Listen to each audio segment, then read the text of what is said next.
Welcome everybody. Y'all ready for this? The Hustle. My name is Steve Aramopoulos, and these are my co-hosts. I'm Talia.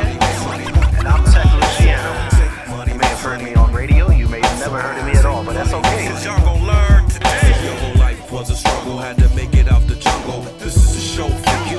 Welcome to the hustle, under pressure never break a fold. Keep chasing your goals until you blow. Now, welcome to the hustle. Welcome back, everybody, to another episode of the Hustle Podcast. I think it's episode 103. I don't know. I'm losing track, man. It feels so good. We're back in the studio. I'm starting to pump out these episodes. And today I got a very, very special guest on the show. My co-host from Underground Sounds. We got Svetlana Chernienko in the building. Did I say it right? Yeah, you did. I was looking at you like, is he going to say my name right? You don't know how many times I've said it wrong. I said it wrong enough times.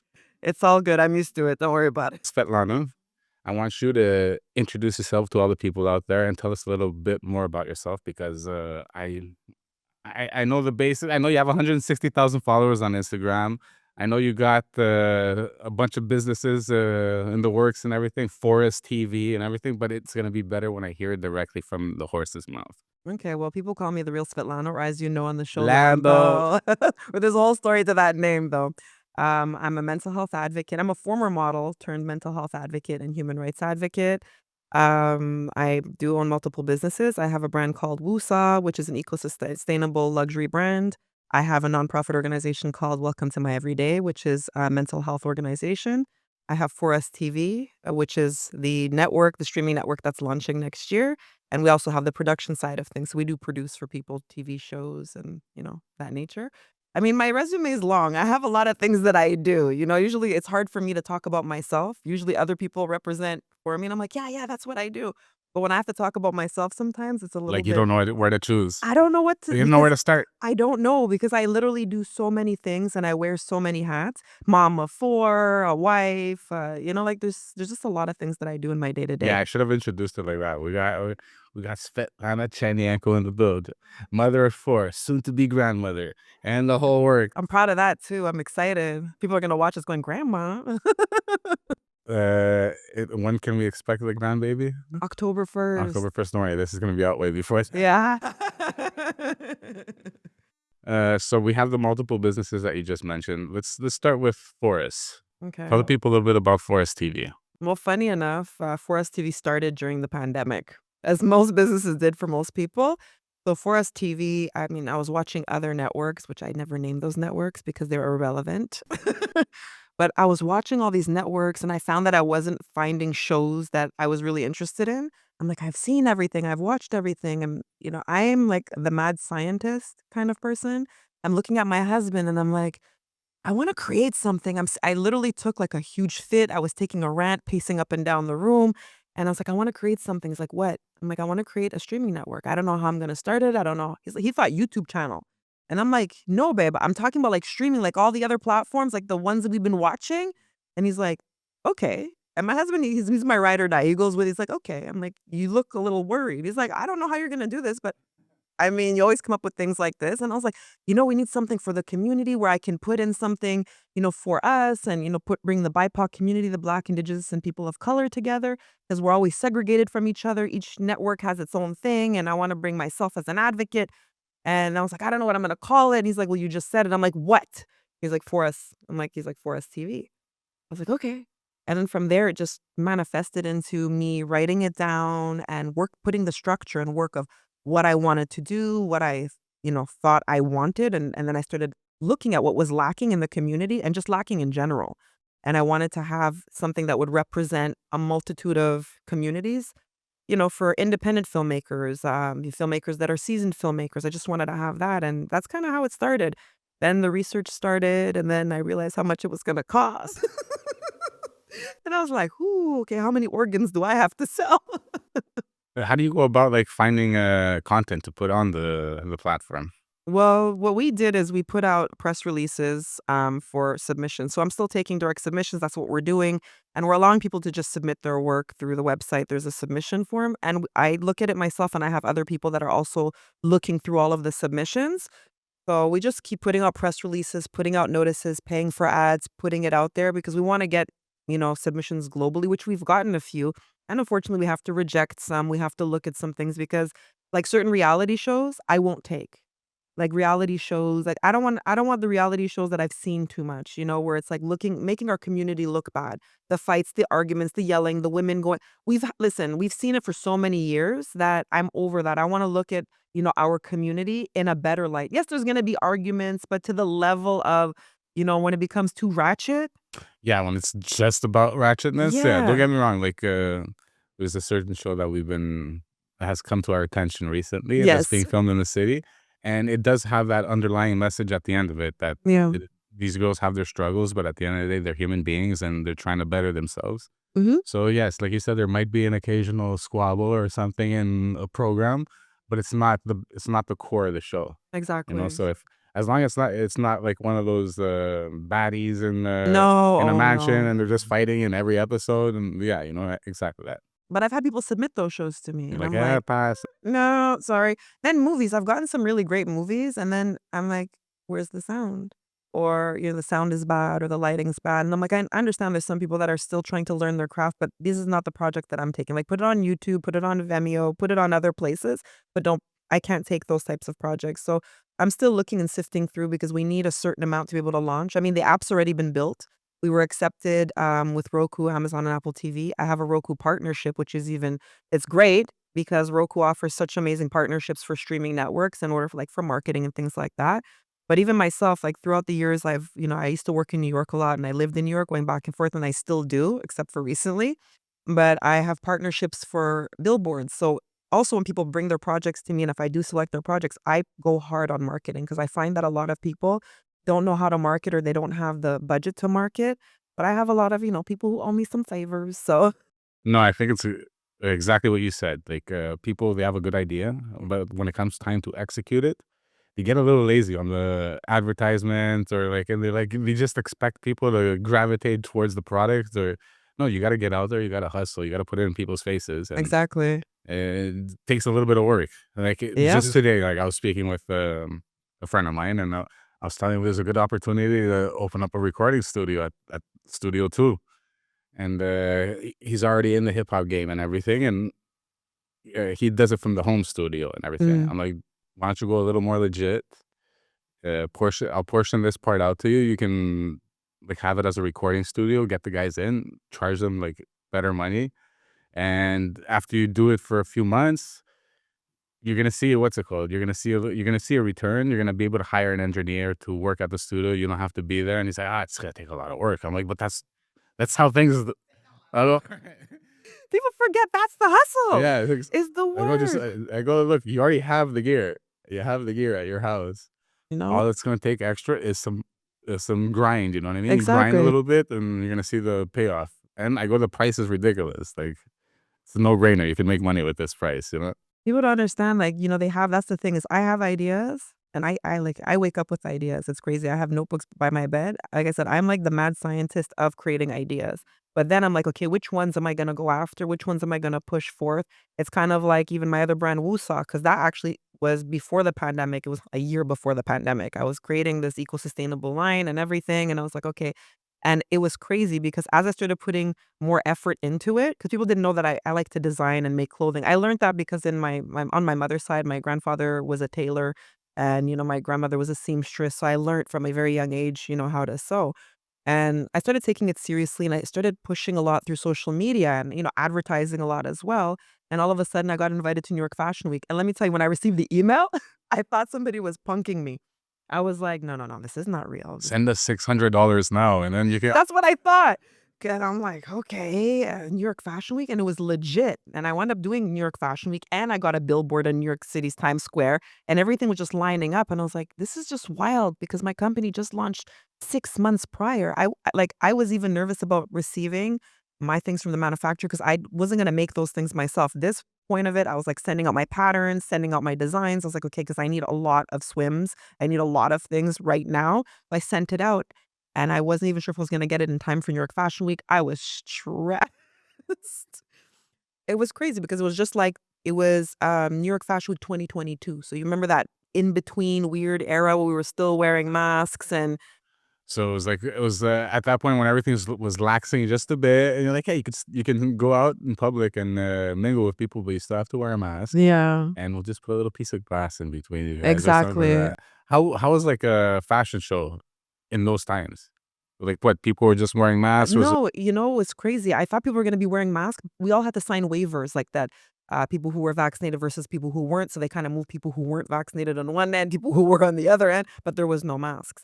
Um, yeah, we just had to sign the way. It was just weird. It was just odd. And I was so focused on like what I was doing. And it was crazy because even at that point, I was like, oh, I walked in New York Fashion Week when I was a model, but to be a designer in it, I was a little bit disappointed. At the same time, I was happy because the person who invited me to New York Fashion Week, they were doing like it was an on show slash off show.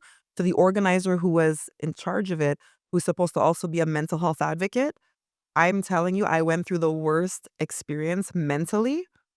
I couldn't even believe it because I was like happy in one moment, and in the next moment, I'm like, is this really happening that I'm being like treated this way so was like one of poorly? those crazy art directors or something like what? Her and her boyfriend, like her boyfriend came in because I decided to bring in my own hair and makeup team. I have my, very close friend of mine that's like family to me, and they were like, "Okay, I got you for hair. I'm gonna bring in a whole team." I was like, "Make sure that it's a team of people that can do black hair." So of course they brought me in a great team. So it was almost like they felt because they did offer, "We have it, you can pay," but I was like I already knew from being a model prior that for New York Fashion Week, they're never prepared, and they're not prepared for black models when it comes to makeup, hair, anything, so, like, I got my squad. But I felt like that tension when I was in there, like, here I have a whole team of, like, 12 women and 1 fabulously gay man. And they all, like, from Latina community to Black community.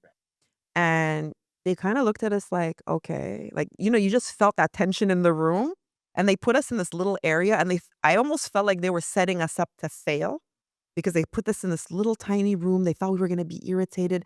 I have so much video footage. We were laughing, smiling, playing music, dancing, getting ready. Like, we knew what they were trying to do. We spoke amongst each other, but we were like, "You know what? We're gonna have the best time ever." They were doing anything just to like bring you down and Yeah. ruin the vibe. And some models were like, "Damn, I wish I would have went to your casting. I wish I would have been walking in your show. You guys are having fun." And I'm like, I like to bring that kind of energy.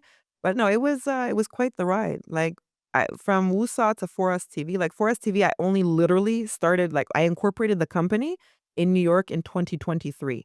Okay. And then I started looking into licensing at like beginning of 2024. So I haven't like it's still pretty fresh.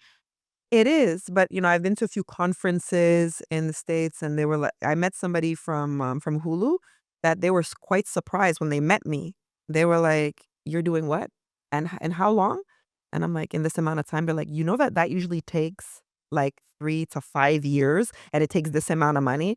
And I'm like, "Oh, well, I didn't spend that much. I did spend a lot, like, I could have probably bought 4 houses, but, I'm doing it. It's coming together quicker. I don't know." The key to it is exactly what you're doing. You're networking. You're going out there, you're building bridges, you're making things happen a lot faster than doing it all on your own. Like you're still I don't know how much you're doing on your own, but at the end of the day, just by going out there and telling people what's in the works, that right there intrigues them and they're like, oh, maybe I want to like help out on this. Yeah. Maybe there's something I can help you out with. Yeah. So that's good. And streaming service, it's a difficult one because you have Oh, Netflix, you yeah. have the big boy, and you have Disney now, you have Amazon Prime. Like And I'm it's a lot of okay with that competition. Yeah, because, like, Netflix has been around since the '90s. Remember when we used to, like, order the DVDs and things like that's fine, but I'm looking at it as there's not when you do something your way and having your intention in it and your passion in it, nobody can copy that. So for me, when people are like, "Are you afraid?" I'm like, "No," because Netflix is not strictly for the or, like, about BIPOC stories. Mine is. So I'm doing something by taking the advocacy work that I've done and bridging this gap and bringing communities together.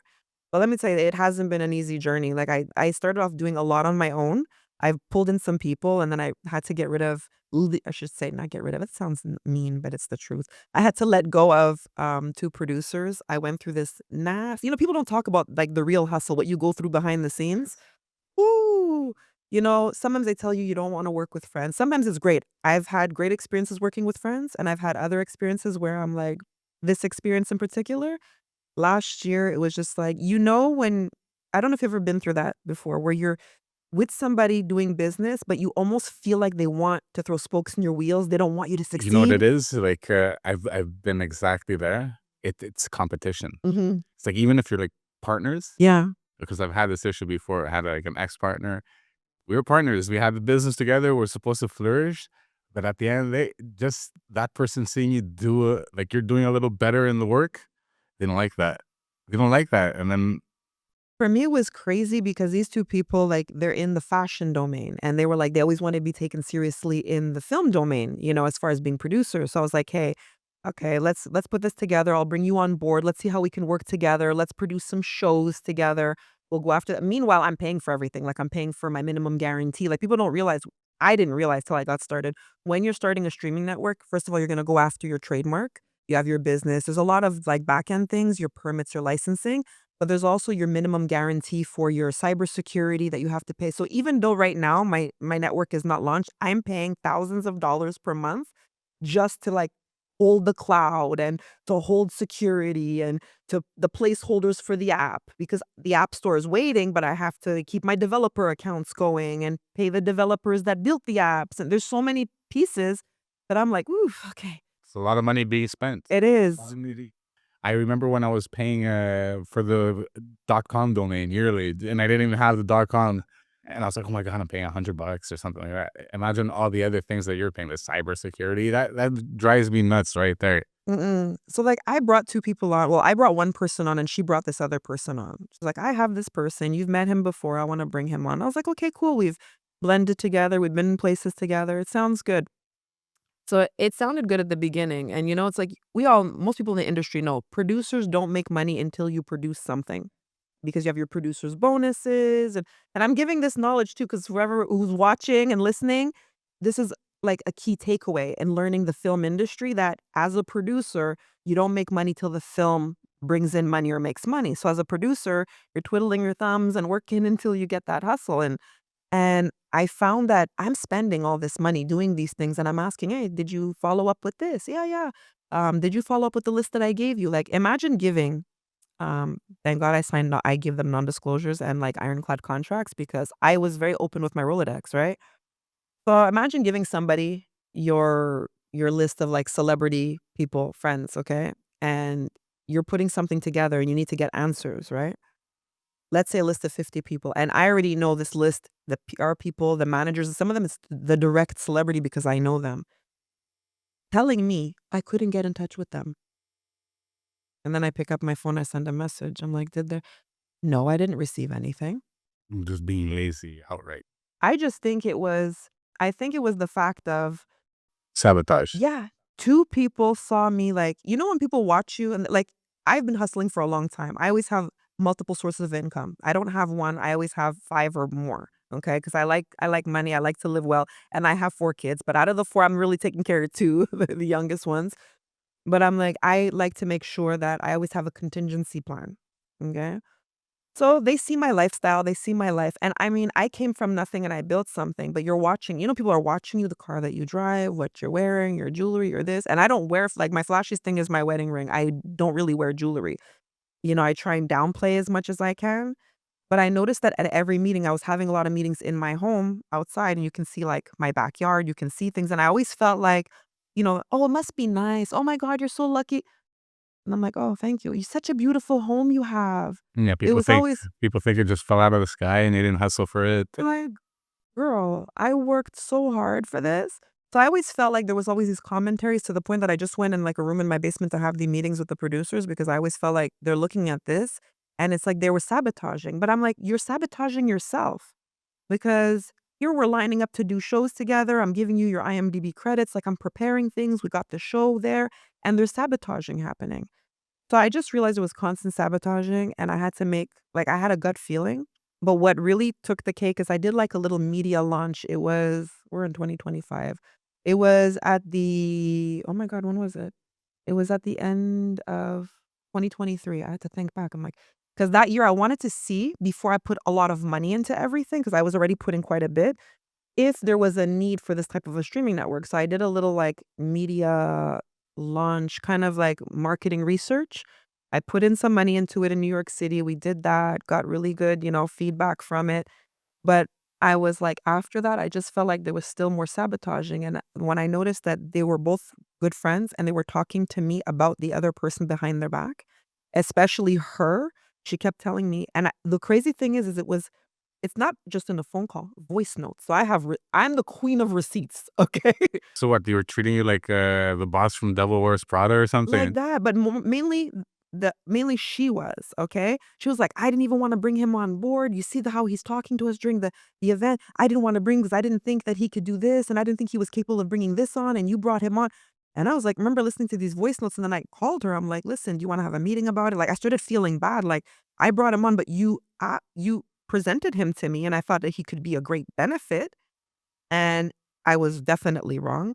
So fast forward after I let them go, I sent them a very professional email, and of course they were sour about it and sent me a very interesting response on my professionalism. I'm like, I sent a very professional email.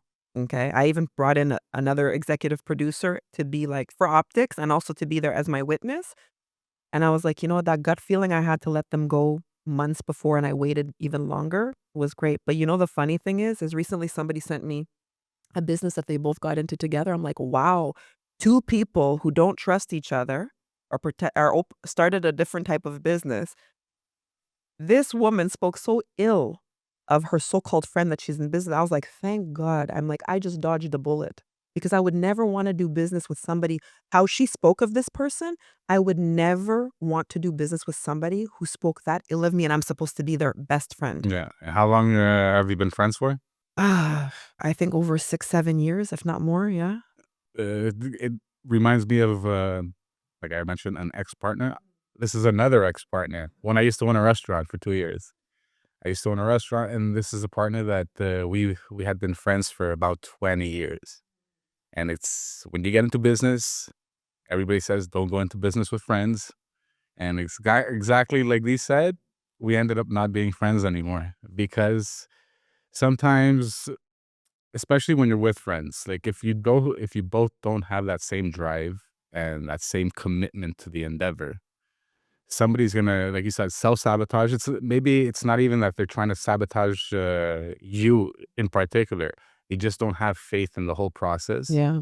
Uh, Usually a lot of these endeavors, there's no money to be paid at the beginning. It's all like you got to invest your time and Exactly. then you'll get the payoff in the long run. But people, like after 1-2 months, they're like, you know what? It's not working out for me. So they just start being more moody and they start being more negative, and it's that most of the times too. It's true. Like I've gone through things before. I used to own a cosmetic company that I got a good friend of mine involved, and I learned that way. But in film production, when you're producing a show and you're a producer, if you're not hustling to go get the product placement or the sponsors or the private investors, as a producer, you're not making any money. So they already knew that coming in. It's like because they've worked in other domains in production, like in fashion. They were like, "Oh, I have a friend that told me." I'm like, even if you Google it, it tells you. I'm like, you can go research it yourself and find out this is just how it works. So they knew that coming in, but I felt as if they were watching the amount of money that I was spending, and it's like, okay, And that should be some money going towards us, right? but what are you doing? You haven't brought me a project. You haven't brought me any money. And I also offered a higher producer's bonus because I'm just a fair person. I always believe there's enough money in the world to pass around. So I was like, you know what? For this project, you've been there for me. You've been hustling with me by my side. Let me give you, and I put in the contract. But I'm just like, all of this that I've gone through, it was eye-opening, and I'm glad that I severed ties with them because it showed me who they really were. And when you're trying to work this hard and you're in your hustle and in your grind, it's better to get rid of people that are going to try and drag you down due to their own insecurities mirroring on you or not.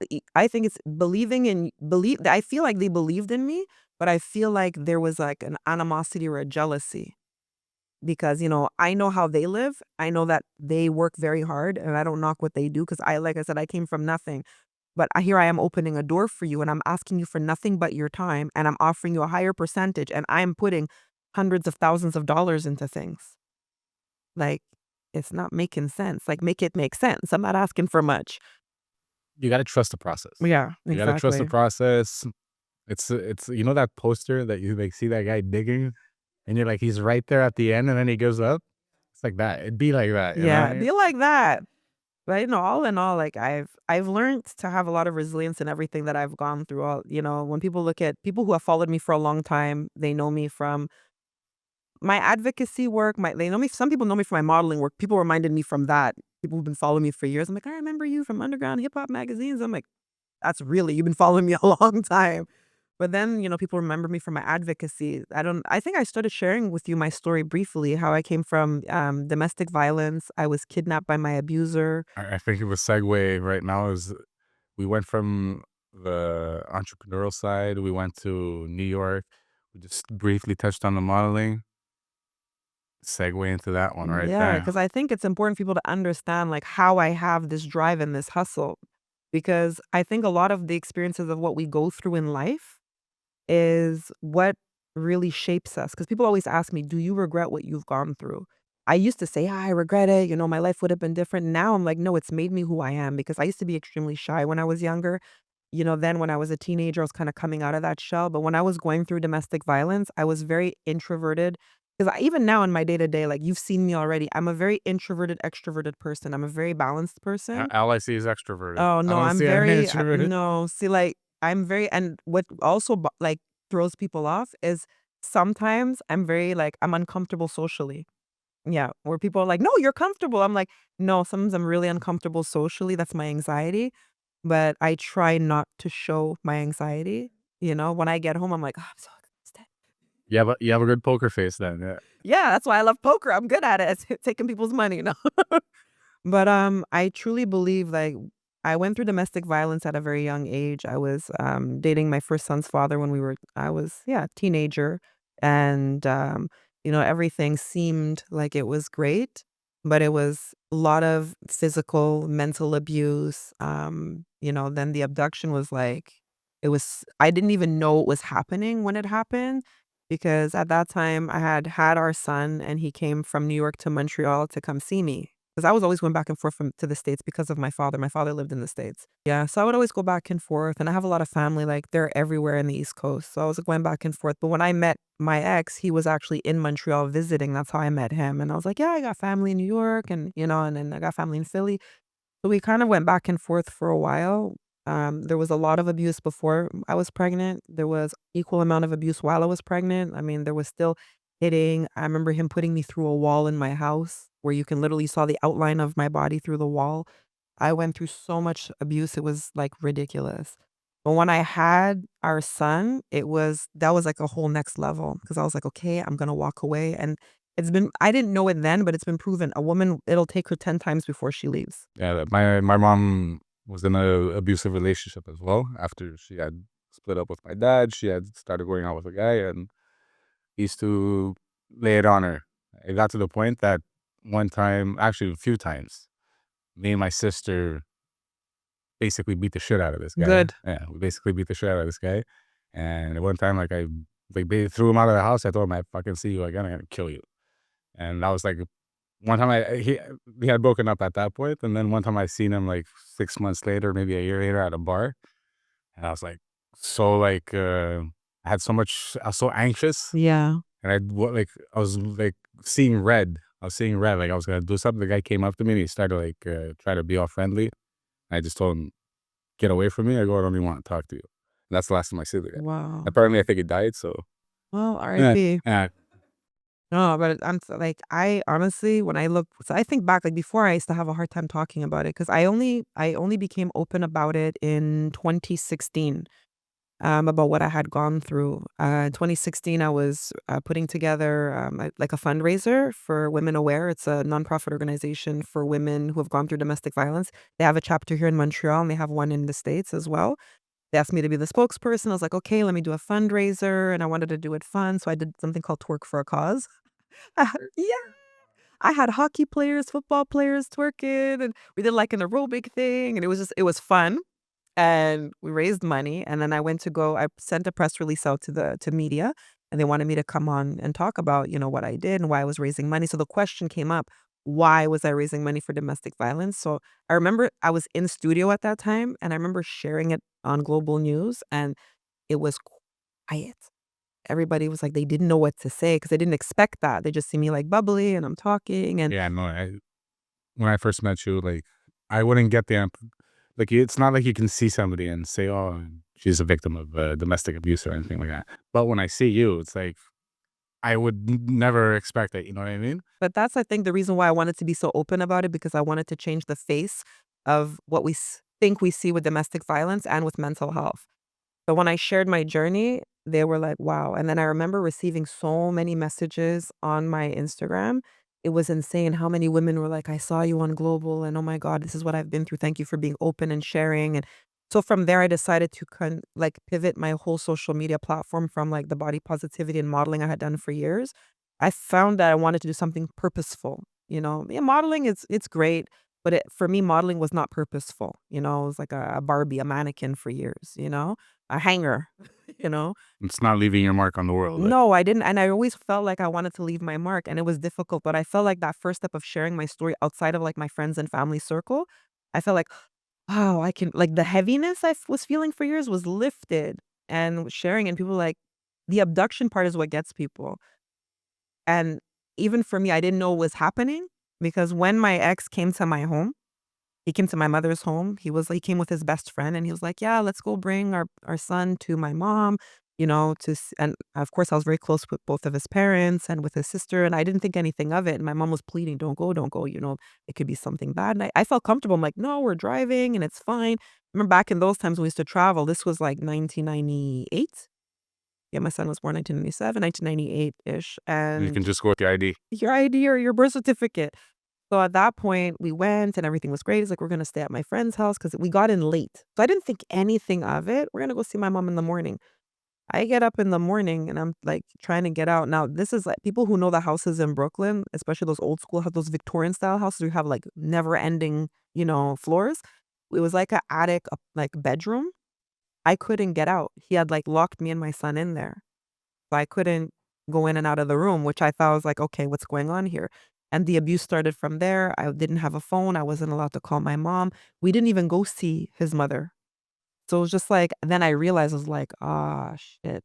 But what caused that what caused that situation that he's like, I'm gonna go kidnap you today? Like, I don't even, Did he like, think that you were gonna try to disappear with your son, or did he think that he was gonna lose you completely? And he's like, I gotta trap her right now, and she can't go anywhere. I think that's what it could have been. I don't know what was in his mind, but I think because I had broken up with him several times and I told him I never wanted to see him again. I was like, just leave me alone, just be here for your son. But it was always like, well, if you were not together, I'm not taking care of my son type situation. So I think that's what was maybe in his mind. He was always like, he never wanted me to go. He always wanted to have his claws into me. But I mean, I was able to get out of that situation by the skin of my teeth. And when I look back, because it was like the police officers, when they came, it was just a stupid mistake that he made. He kept plugging and unplugging a phone that he was able to use. But one day he plugged the phone and left it. So I threw my son's cover on top. And I was like, oh, yeah, bye. See you. He was going to work. I'll see you later. And I was all like hype. I picked up the phone. I was watching him through the window and I picked up the phone and I called my mom. My mom was crying because she thought that he had killed me. Because I didn't even know how much time had passed, but I knew it was a while. She was like, I haven't heard from you in 21 days. Like, damn. So from there, my mom put me on hold. Back then, three-way call, put me and called 911. 911 called Interpol. Interpol called the New York police. My mom gave them the phone number that they saw, and the police came to get me out. And what was charges for that? Since you're a Canadian citizen, this is happening in the States. I'm dual citizen. Okay. Yeah. I mean, the crazy thing, even up to now with domestic violence, so something that I'll tell you that why I decided to advocate and why, like, I've been working on the sidelines in the sense of I want to be able to change legislation, especially in Canada. In the 90s up until now in 2025, when it comes to domestic violence, things are still not taken as seriously. They release men, like back then it was, or women that do domestic violence. Back then they released him on a bail of $100. I think since the Gabby Petito trial, since that happened, now they've been a little more strict on Yeah. the domestic violence parts. Even if you hear about domestic violence and you don't want to report it or the other party doesn't want to report it, if the third party, if somebody that's a bystander sees it, you'll still get charged for it. Yeah. And they'll separate you. And Oh, yeah. Unfortunately, in Canada, there's still a lot of things because I've been privy to certain things. People have called me when they've gone through certain things, or my friend's going through something, and I've stepped in. And I'm like, wow, it's kind of taken seriously. But when you're releasing somebody with a order of protection, they can still come at you. That happened to a woman during the pandemic, during the femicides. We created a march with her family. They reached out to me to speak on her behalf. She had an order of protection and the man broke down her door and essentially, yeah, that was Rebecca Love Harry, like these are the things. It's like domestic violence, it's something. And I went through so much for so long and I thought, okay, this just did a number on me. I didn't realize that I was going through severe mental health issues. I had no idea. I kind of got out of it and I'm like, okay, this is what's going on. I was like, okay, I'm good. But I really wasn't. I was having a lot of nightmares. I was nervous all the time, little noises, and I would jump because I went through PTSD. I didn't even know. So at that point, I had tried to commit suicide. Yeah, because I felt like I was going crazy and I felt like that my son would be better off without me. And that point was very difficult for me. And that was, I think, the pivotal moment of a lot of change for me, where I realized when a doctor sat in front of me like this and he's like, a psychiatrist, he's like, you have generalized anxiety, severe clinical depression, complex PTSD, which is the same PTSD that veterans get in the military, and you have panic disorder. I was like, you want to add some, that's how I felt. I was like in shock, but at least it gave me something, like waking up, getting my stomach pumped, not the best feeling, get stomach pumped, but I promised myself, I said, if I get out of this and I survive this, I'm definitely going to, find a way to get help. And when I was told this is what was going on with me, I was like, okay, now I know. Because I really felt like I didn't know what was going on with me. I was going crazy. I didn't know what to do. I was still a young mom because I had my son at 19. So all of this was happening like between that age until 21 years old. So I mean, I was still young and I had my son and I was going through all of shedding because I started dating his father when I was like 17. So it's like shedding everything was a lot that I had gone through. I mean, I went through You're still abuse. not a fully grown woman at that point, No, yeah. and I'm talking about a big ass man, 6'8" man, I mean, he used to slap me upside my face in downtown in New York's Times Square. Nobody would step in. I mean, I still have a crack in I have like, it's in my head. I'm like, it's not a party trick, but from here to here, which I'll have you feel it afterwards. I have a crack that goes from here to here in my skull because he hit me on the corner of a door sill. And I remember once when I had to go for a CT scan. And I'm looking at the doctor's face and the doctor's like, I'm like, no, no, no, it's been there, the crack. He's like, oh, I was wondering, did you fall? What happened? Because I'm in the hospital complaining of headaches and he's seeing this crack in my skull. I was like, no, no, years ago, I'm good. But it left physical scars internally. Luckily, nothing externally. But it was the mental issues that I had to deal with, the mental health issues I had to deal with for so many years that nobody got to see. But what I found it was very difficult is that, friends have these expectations. And sometimes friends could be the best in those situations or the worst. The worst for me was the friends that were judging me. Oh, why don't you leave? Oh my God, you're just so desperate for a boyfriend. Oh my God, like you can find. I kept getting that and I felt like getting shamed all the time that I didn't want to speak out. So I kind of just stayed quiet. And then the ones that are like, oh, you're just so stupid. You should know better. So then even more shame and guilt. Yeah, it's even worse than the first one. And I was just like, and then the ones where I would just, cancel last minute because I didn't feel like going out anymore because, I'm having, issues with my PTSD because I had a lot of nightmares. My PTSD was bad. And this went on for years. And, I went from being the fun party girl hanging out with my friends to like, I didn't want to go out and my friends making me feel bad for that. Oh, you're just canceling last minute all the time. In a relationship like this, like how did you guys meet though? How did you meet and how did he woo you in the first place? And when did the abuse start? We met at a party. Funny enough, we met at a party. He was here in Montreal visiting his family. He had a cousin and an aunt here. And I mean, the abuse was I always tell people like in domestic violence, what I realized, what I went through, it's like it starts very small. It started with the little like verbal abuse, not like cussing me out or anything. It was like little things trying to bring down make me feel insecure. Oh, are you gonna wear that? Oof. If I were you, I wouldn't wear that. It's a little. And I'm like, what? And back then, I was like a size maybe 2 to 4 because I was modeling very, very skinny, and I'm like making me feel like I was fat or making me feel, always getting that into my head first, then making me feel like I wasn't pretty or beautiful while, I'm like, well, I'm a model and people, you get in your mind, well, I think I'm beautiful. And you started questioning, am I beautiful? Am I smart? So it starts with those things is like tearing somebody's character and their physical attributes about them and making them feel like they're nothing. It's taking your confidence away. Yeah, completely. So it starts with that. And of course, but he did everything right at the beginning. I mean, he was kind, he was sweet. He used to buy me tons of gifts, flowers, perfume, like always made me feel special. And then the little bit started. So now I'm like, I'm in love with this guy. I'm young. And and I'm like, oh, he's right. Maybe I'm gaining a little weight. I'm a little In the fat. case of my mother, like I noticed the same thing. He would shower her with gifts. Yep. He would take us out to the movies. Yeah. And I noticed when the guy would drink, Mm. that's when he changed. You know what I mean? Yeah. Was it No, alcohol? not Not even. even. No, he was an athlete and alcohol. He would drink once in a while, but it was nothing like that. That's what was even odd for me. So I couldn't even put it on anything. It was just strange because I mean, I knew his parents and I'm like, where did this come from? Like I didn't understand where this was coming from. But it started slow. And then it was the first time I had to think back because recently I was talking to somebody about it because I'm writing my book, right? And the first time that he hit me, I was at my mother's place and I was like, I'm going like, well, let's go out. So we went out, we're walking downtown Montreal, we're shopping, doing things, we're gonna go grab a bite to eat. We come into the house and I walk in before him, he walks in after, and I literally just turn around because he closed the door. And as I turn around to him, he punches me right in my What face. the? And I didn't even know what to do. I was so shocked and I started holding my face. My mom wasn't home. And and he's like, you see, you shouldn't have gone dressed like that. All these men fucking looking at you. I told you, you need to like tone it down.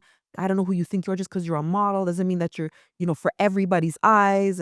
And meanwhile, I wasn't the one that would dress to that degree, like summertime maxi dress. Like I wasn't. And this is 1998, 99. Yeah, I'm talking about. It's exactly. not like Back today. then it was, let's say 90. This happened in 1995, 96. Okay. So I'm like, yeah, I was the model. Sometimes I showed leg because I had super long legs. And I'm like, if I'm out, I mean, that's how I got scouted. But when I was out with him, I try to just, tone it down a little bit. But that was the first time. The second time he hit me is when we were in New York City in Times Square. He took me shopping, everything. Some guy looked at me and I used to walk with my eyes to the ground all the time. So I used to like literally just look like that and walk. And I remember one time I lifted my head up just to see because we were crossing the street. And I guess some guy had looked at me and I was like, I already knew. And he slapped me right in my face, started yelling and screaming at me. And New York City, people are walking past. And I was just like, wow. And I was in such shock, but he found ways. They're such manipulators and gaslighters. It's It's your fault. Yeah, exactly. You made me do this. If you weren't so beautiful, I keep telling you, just tone it down. It's just much. You're extremely beautiful. And it was just like, and at that time, like now when I say it, it makes zero sense. Do you think there's like an inkling of a chance there's some bipolar tendencies there? There's bipolar, insecurity. Insecurity for sure. Yeah. But just the fact that you can switch so quick. Like, I don't, like, just by somebody looking at you.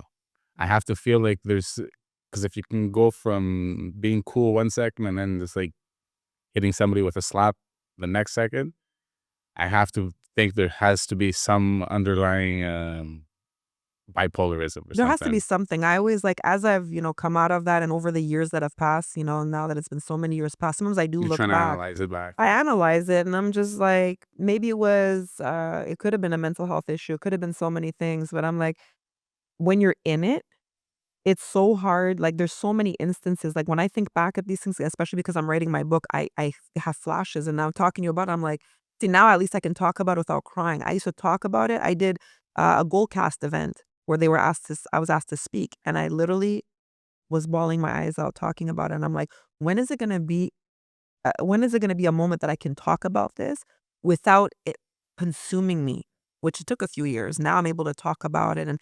And I find for me, it's very therapeutic to talk about it. But I also know by being open about it, I might be able to prevent somebody else walking down that path, or somebody else sees me and says, you know what, I can get out of this. Because when, like you said, looking at me, you wouldn't have been able to tell, and a lot of the time these women or these young girls, they think like, how's my life going to be afterwards? Like my life is great now.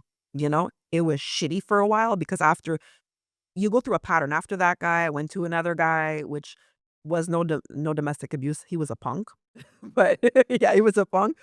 Yeah, but he was a deadbeat. Like I had a kid with him and he was a complete deadbeat. And I was like, he was a couch nigga. Yeah, while I was working, I was like, A homosexual. it's like, how did I go? And then I went to another extreme of super narcissist, but I stayed with this narcissist for 15 years. No physical abuse, but it was all mental.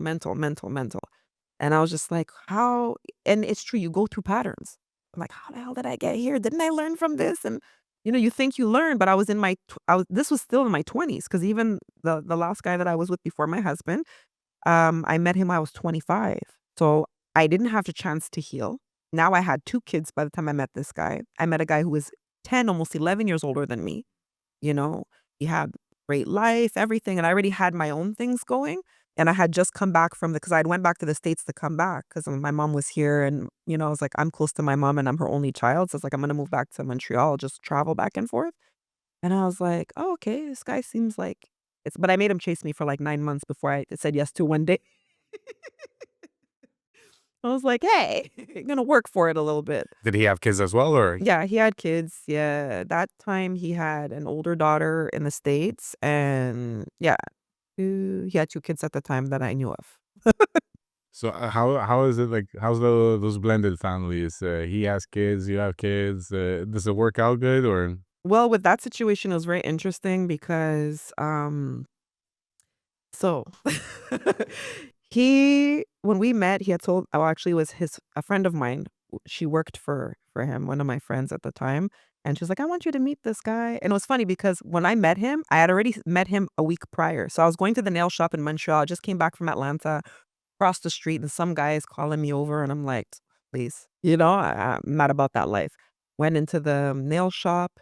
And then this guy, I see him again. And I'm like, seriously? Like, is he following me? So I'm doing my nails, whatever. And then I go to pay. And apparently everything was already paid for. I went to him. I said, thank you very much. Have a good one. No number. So then I'm chilling with my girl at that time and we're hanging out together. She's like, yeah, my boss wants to meet you. And I'm like, your boss?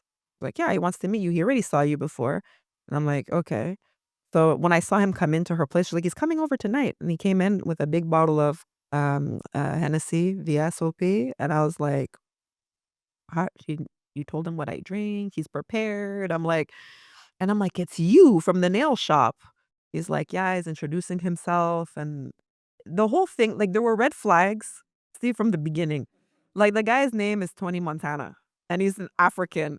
Okay, so, and here I am, like, and I was just like, Oh, that's his alias. yeah, that was his alias, right? Exactly. And I'm just like, red flag, number 1, not at all. He's just dodging her. Like, oh, Like, red no. flag, no, thank you. And I was just like, and she's like, so he was there with me and everything with his friend. And then when he left, I'm like, that's your boss. Right? I'm like, isn't he married? She's like, yeah, but it was for his papers and he's getting a divorce now. And so I was like, okay, I have to talk to him. I have questions. But he kept every day, like, he kept coming over to her place because her and I were hanging out a lot. Because at that time, when I came back from the States to Canada, I was able to take a significant time off because of the fact when I modeled and I hustled. I'm still thinking of Tony Montana. Montana. A big Nigerian guy. So I was like, okay. But I was like, okay, but he's married. I'm like, no, I'm not flowing that way. So I was able to take a significant amount of time off because going to the States and coming back, I modeled for so long and I always did that. I would hustle really hard and take a lot of contracts so that I could take 6-7 months off and spend it with my kids. So when I came back, that's why I was going to her house. We didn't live far from each other. And I was like, okay, let's talk, chill. And this guy was at her house almost every single day. I mean, she felt the pressure because, I mean, imagine your boss is trying to talk to one of your friends and you're like, your job is on the line and it's a good paying job, So I'm like, damn, you're pimping me out to your boss. I was going to say it, and I didn't want to say it. It's all good. And so it just kind of streamlined from there. And he kept like bringing me flowers and this. Finally decided after months to say yes to a date. And I found that now when I look back now, because at that time I was 25, it was so obnoxious, like just over showering, over nonsense. And I'm like, seriously. And then he was really like, he's like, I want to really get to know you. I'm like, but you're married. I don't jive with that BS. I'm not going to be the mistress and no, I'm not going to be a little trophy thing, little gold digger, none of that. Okay, so when he got you, how long did you guys stay together for? 15 years. 15 years. That's a long time. 15 years. That's a long time. Extra kids, yeah. But we went, the third date, where he took me?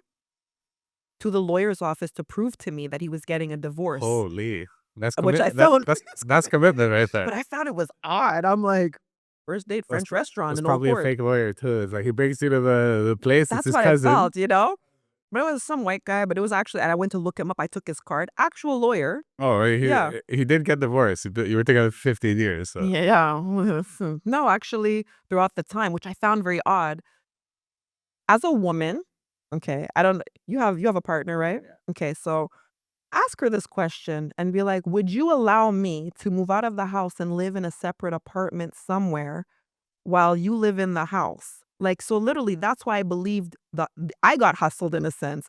He had a house with her, but he was like showing me, I'm leaving, I'm getting a divorce. And he actually got a whole condo and wasn't living there. Like, he was fully living in that condo. I would leave my stuff there. I would be there. She would drop off the kids. Like, you knew about me. So I was like, okay, this is real. Until one day I came outside. It was like after a couple of years of being together, my tires were slashed in my Benz. Yeah. what did she think you were? The cleaner, or what? Like No, what I mean, story was he okay, yeah. telling her? Oh, So I was like, seriously?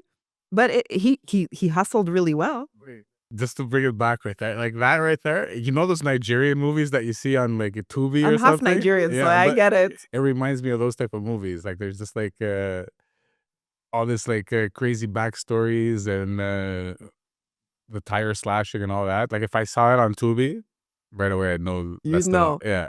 Oh, no, it was something because I was like, okay, like I crossed paths with her. I went to a few parties with him. She saw me.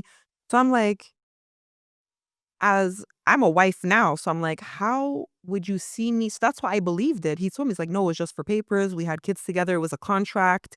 I paid her to do my papers. I bought her the house. I fulfilled my promise and obligation to her. So I literally thought, okay, that's what it is. Not a problem. You went to the lawyer. This is what it is. Because I mean, how could she have seen me so many times, places with him, and Maybe she got salty towards the end. And she's like, you know maybe, I what? don't know, but it He went stopped on. giving her money, or That's- who knows? I don't know, but I was like, okay. So we dated for a while, but it was a lot of narcissistic abuse, and I felt like I was his like, what was that? Oh my god, it was a recent TV series that I watched when I was recovering from my surgery, where the guy put the woman on the shelf and he was treating her like, I can't remember this TV series, but it's so good.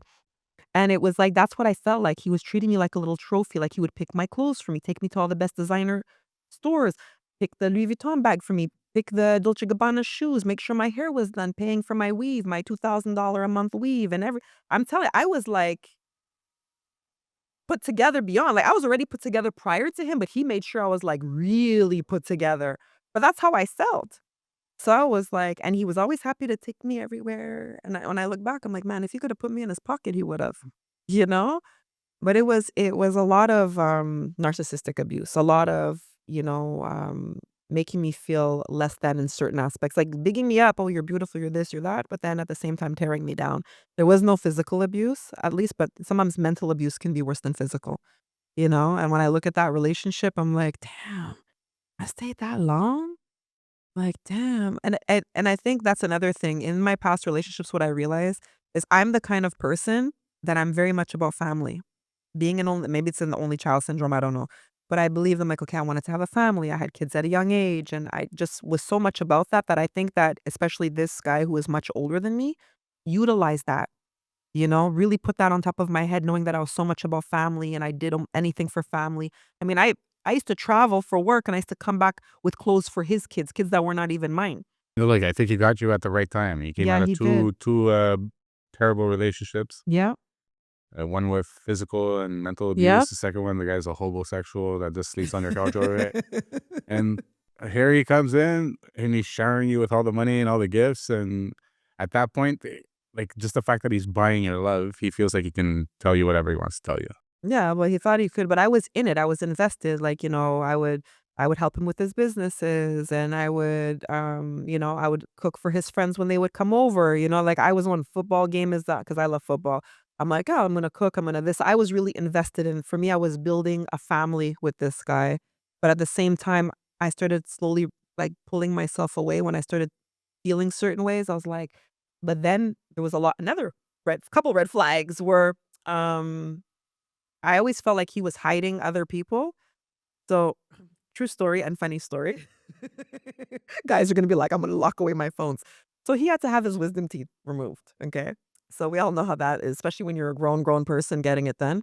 So he was really high. I had to bring him back to his condo and everything. I always had like 3, 4 phones. And I was already very suspicious that there was other women because there was an instant that I was out with him and a woman came up to me. And I don't never like to put any woman down, but when I saw this woman come up to me and was telling me that she was sleeping with him, I was like, there's no way you're sleeping with, there's no way.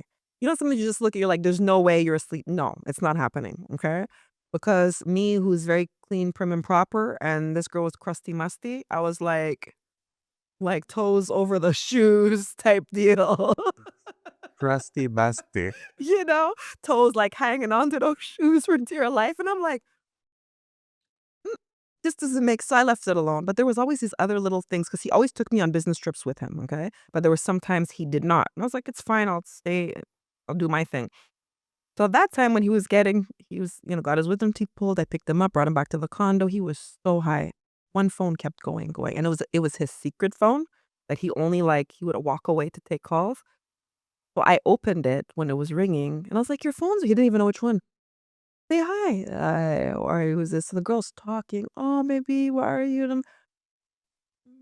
And she's like, who are you? I said, oh, I'm just the nurse. Like, why would you need a nurse for taking away your wisdom teeth? Oh, I'm coming to Montreal since you can't come to Toronto. I'm like, oh, not a problem. Why don't you tell me the hotel you're staying? What's your name? I'll make sure everything's taken. But he's really not in a good position to see anybody. Oh, it's okay. I'll come see him at the apartment. I'm like, oh, you know the apartment? She's like, yeah, he gave me a key. Has a key to.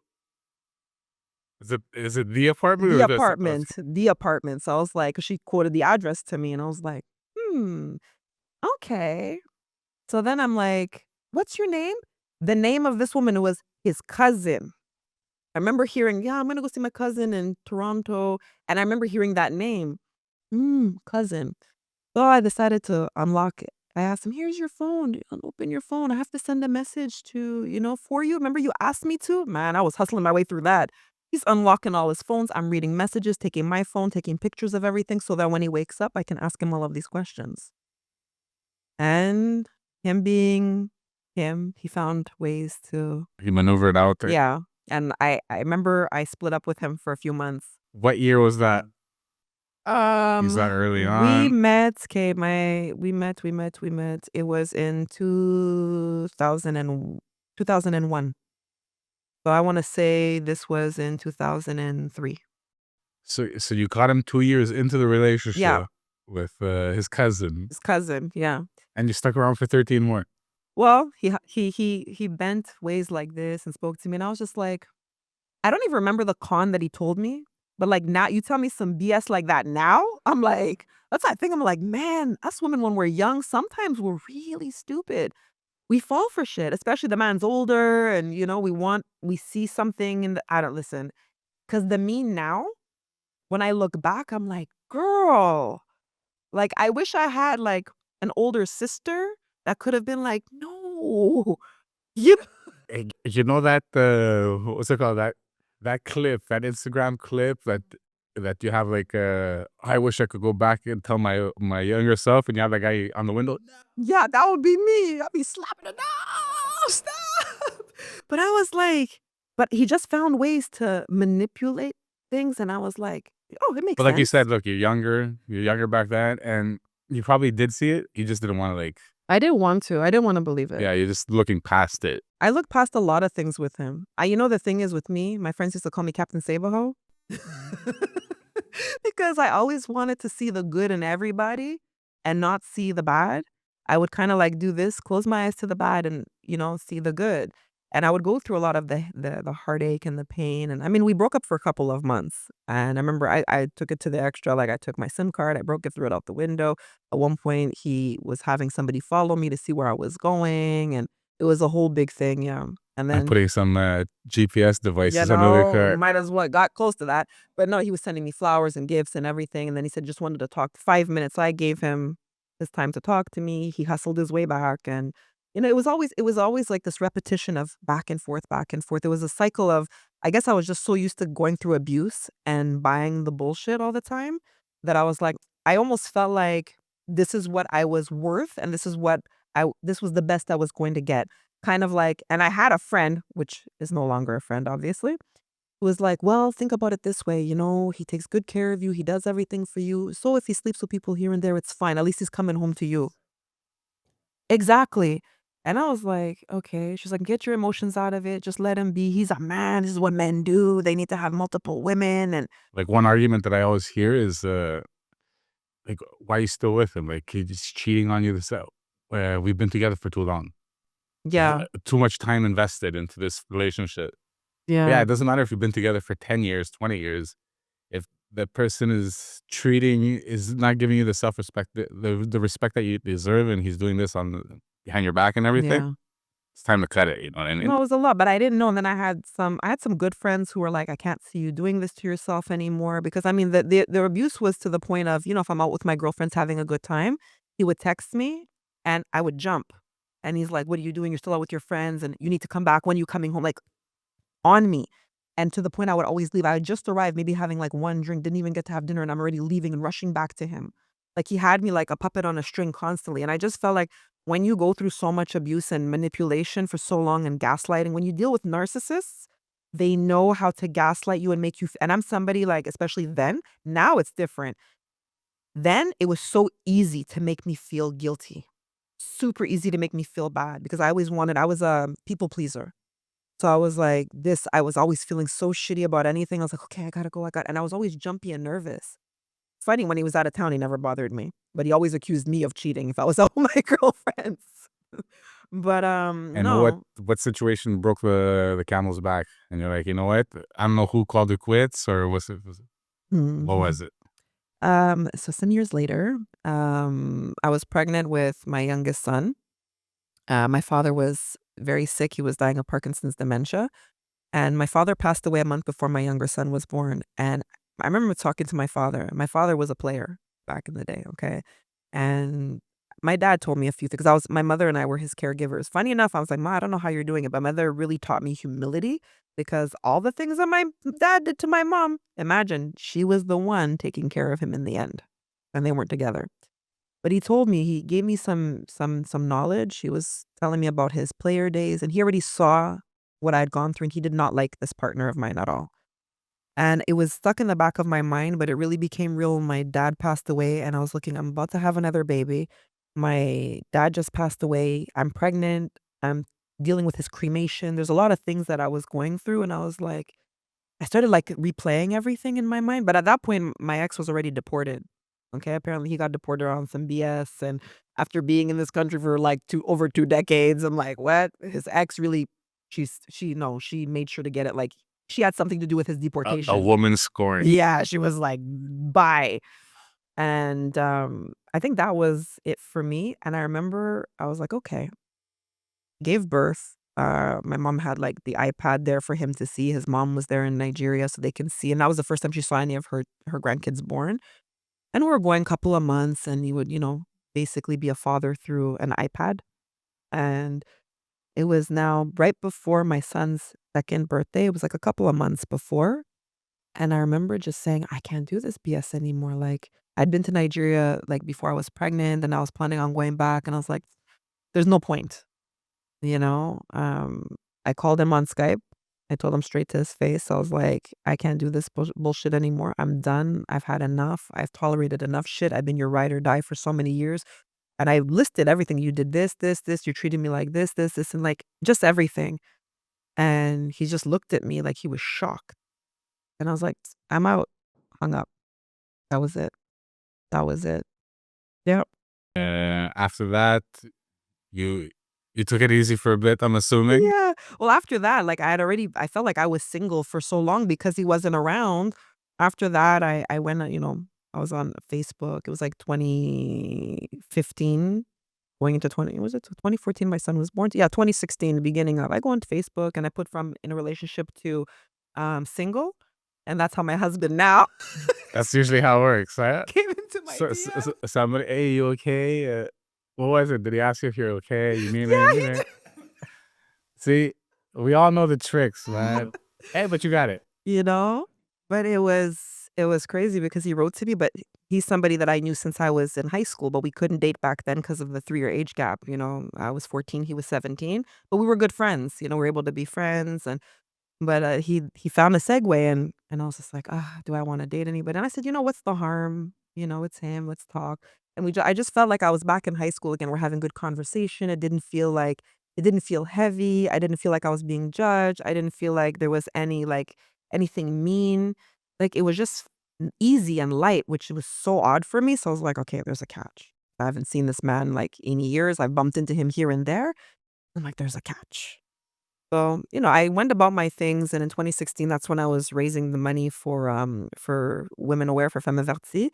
And I told him, I said, yeah, I'm doing this event. And because he had invited me several times, let's go for drinks, let's go for dinner, let's do this. And one day I was like, I'm driving past your neighborhood. And he's like, hey, I have a drink for you if you want to pass. And after that, it was like locked in. Yeah. So you guys been together for 10 years now? It's almost, it's going to be 8 years together, 5 years married. Yeah.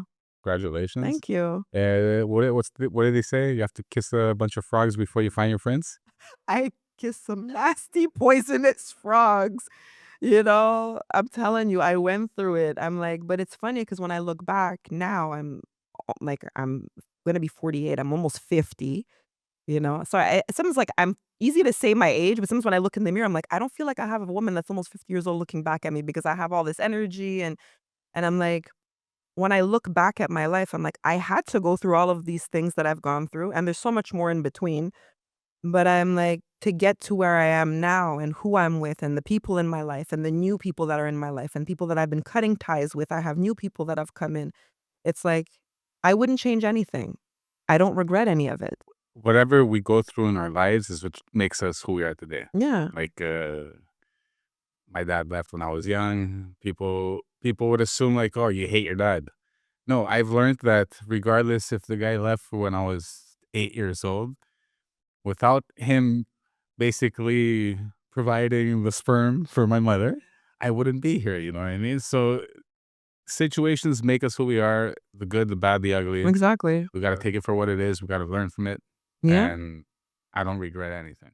Nor do I. And people look at me, they're like, you've gone through so much. And I've used my social media to share that. I mean, I shared my a video that I took of myself having a panic attack. I didn't know it was gonna make its way on national news. And it did during Mental Health Awareness Month because I started advocating, and I was a TV news contributor for several media stations here in Montreal because I really wanted to change the face of what mental health looks like. I wanted to change the face of what domestic violence looked like, especially when it comes to mental health, because we think we will know. And most people who didn't, like, who knew me but knew me socially, when they saw those segments, they were so surprised. They were like, I couldn't tell. I'm like, yeah, I have a lot of social anxiety, depends on the day. My panic disorder is like, I worked on it for years. I don't have panic attacks. I used to have panic attacks at least 3 in a day. My last panic attack I had was maybe 3 years ago. So it's like I don't deal, but I still deal with my PTSD off and on. The pandemic triggered it like crazy, being locked up. Yeah. You're in prison. But no, like I wanted to show like my life hasn't been easy. I've gone through a lot, but I've come out of it. I've come out being resilient, strong. I'm outspoken, I'm able I guess just be me for once, finally being myself, not wearing all these masks that I felt like I had to do over the years. And I felt like that I really stepped into being me when I got rid of that bad relationship. And at 37 years old, I decided to open up and share with everybody that, I was a domestic abuse survivor, that I lived with mental illness, and that I was now wanting to change the face of mental health and what it looked like. And now I just live my life in purpose. I advocate for mental health, domestic violence, human rights, but anything that I do now has to be purposeful. Look, when we had Tiny T on the show, we had Tiny T on the show. She's also a survivor of domestic abuse. And I don't know if I told you the story. She had got stabbed 18 times by her ex-partner, left for dead. Goodness. Left for dead. And we had posted a few clips on TikTok about her struggle and her trials and tribulations. And the comments that we were getting, like the clips were getting hundreds of thousands of views. And the comments that we were getting from people saying, you don't understand how, by seeing this clip today, it like stopped them from doing something in the future.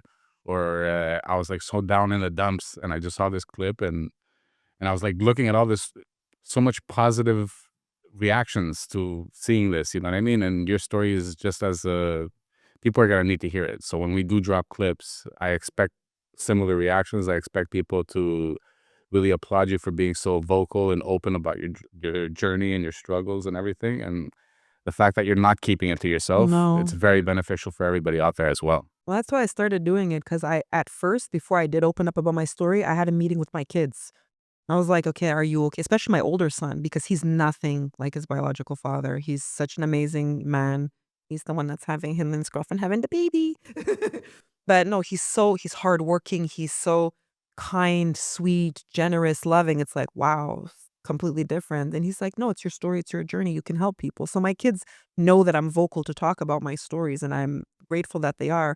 And even for my husband, I was like, are you okay with me sharing? Because it's quite a heavy load. Because he has, at the beginning of a relationship, he saw me going through some severe panic attacks. And I told him, I'm like, if you want to walk, you can. I was okay with that. I'm like, because I know with what I'm bringing to the table, it's a lot. If you're willing to walk through it with me, that's great. But if you're not, because you're like, I can't do this, I'm never going to fault you for it. Because it is a heavy load. When you're with somebody who's gone through so much heaviness and the mental health aspect of it, it's a lot to deal with. But he was there through the depression, through the highs, the lows, the good, the bad, my manic states when I'm like looking for 30 people because I'm just trying to distract myself. But he's been a great support, and I'm You need always, somebody like that in your corner. you have to. Like, I've always had my mom. Like, I understand, like, your story, your dad left when you were young. My father essentially left when my mother was pregnant with me. And then he tried to come back, and then she's like, no. And then he was in and out of my life my whole life, but there was gaps. I didn't see him for 5 years, 3 years. It was just absentee dad. But funny enough, I was the kid out of all of his kids that took care of him when he was sick. So that was the side that I got from my mom, that he's still your father. He's a human being, and he deserves to have somebody look after him and care for him. So I pushed everything to the side, and I took care of my dad. But, all in all, when I share my stories, it's always in the hopes that somebody's going to look, whether they're going through it right now or they've gone through it, and they're like, they're still stuck. Because I've met some women throughout my journey. There was a woman I met last year. She's still stuck. And she just feels like, she's like, I don't know how you did it. I don't know how you did it. But funny enough, this year I heard from her, and she told me that she finally found a way to get unstuck. She got the dream job. She took the risk. I told her, I said, without risk, there's no That's reward. exactly it. Everybody, like I just mentioned at the beginning, Yep. with the studio and everything. Yeah. Yep. You gotta take a risk. And sometimes it's scary, man. It is. Everything's scary, but if you don't take the risk, you're just gonna stay in that same spot. Yeah. And comfort is the killer of all dreams. Exactly. Like, so, I'm always willing to be an open book. Like I told you when we were talking on the radio station, like, ask me whatever you want to ask me, because at the end of the day, my journey was my journey. However, if I can help somebody through my experiences, and I mean, I'm not a kid, I'm young at heart, but I mean, I've gone through a lot in my life, and I'm like, I want to share with people. I want people to understand that there is a light. There was a saying that I used to say. My mother used to say, there's a light at the end of the tunnel. I said, yeah, Ma, it's the train coming to hit me. I'm gonna use that. Because I always felt that way. I felt like there's so much bad shit happening to me. And my mother was like, wow, okay, Svetlana, Svetka. She called me Svetka. She's like, calm down. It's not that bad. It will get But better. don't you also feel like when you're being that negative, it's to say, like, when you're being negative, you're attracting negative energy. You know what I mean? So sometimes you just gotta think positive, Yeah. and you're gonna attract positivity. And you attract negative people when you do that as well. And I think that's where a lot of toxicity, but I don't know what it is about my personality. I gravitate, like, people that are really nice gravitate to me, but some fucking asshole people still gravitate Those to are me. the leeches. The leeches. My mom's Yeah. like, what's the light? What do we call them? We call them energy vampires. Yeah, listen, I have stories about energy vampires, but that's for a whole other, like, 2-hour segment, because let me tell you. And now, holy shit, we're at 75 minutes. That's all We're good. good. We're good. We were talking about before we even recorded or anything. We were Mhm. talking about the surgery. Yes. Yes, you didn't bring them, did you? Huh? No, I forgot. That's what I was forgetting. I was running around. Next one. So actually, we're going to talk about the surgery on the next one, and I'm going to bring them. I was running around. I was like, damn, I'm forgetting. That's what I forgot. Just send me that's going to be for the next one. We're going to talk to you about what I forgot to bring. We still have a little bit of time. Actually, This is probably like our third, fourth longest episode because I'm Awesome. enjoying the See, conversation. I love the I think we conversation capped too. it. I think the longest one we capped was like an hour and 40 minutes. Hey, who We're knows? talking conspiracies and everything like that. So now let's segue into something that we always touch on, like a few minutes here, a few minutes there, but we're on 90.3 FM. We can't really talk Yes. about it. Yeah. But right now, I think we're in week 2, Yep. week 3 of the Diddy trial. Oh. Diddy trial. Svetlana here had the pleasure of meeting Diddy Yes, back in the many day. times. Yeah. Give us a little bit of backstory on that moment meeting Diddy and how you felt. What the vibe was like. Well, you know what's funny is I'm gonna share with you. I'll actually send you the picture because it's so like different. The picture's not with him, but I was at the party, but just like me, my whole what I looked like back then. I was going to all of the parties in New York, going to anybody who knows Taj, all the black parties at Taj and going to the spots. But I was invited because I was a model, invited to be an ambassador. When Ciroc came out, it was an event, and I was invited there, and I was like, "Oh, sure, let's go." And my girl, I used to always take her with me when I used to go from Montreal to New York. So my girls came with me.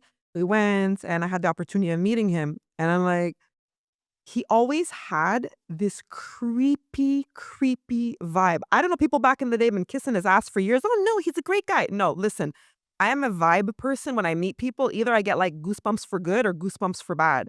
And every single time and 3 times I was in a room with him and not alone, thank God. But I always got like, I remember like he put his arm around me and I was like, I felt that creepy vibe. You just And I was squirming like, squirming out I of his felt hand. uncomfortable. I felt gross. Like I felt like I needed to take a shower. And the funny thing is that when all of this happened, my girl called me. My girl from back in the day. She was like, "Oh, you said it back then. Called it." She's like, "That's why you didn't want to go to those parties." You know how many times I was invited to like the all white party and all that?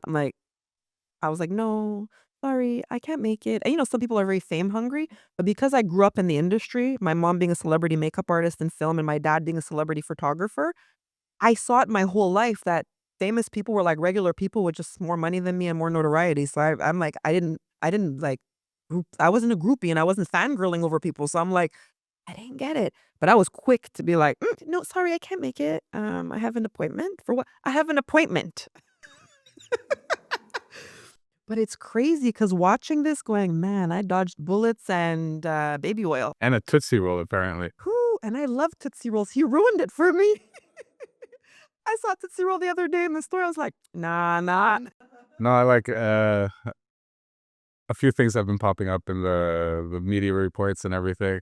The nastiest one that we talked about on the last episode with Charles Daglian, how Diddy when the Punisher would finish on Cassie, and she would go in the other room and she would wipe it on Diddy's nipples. Nipples?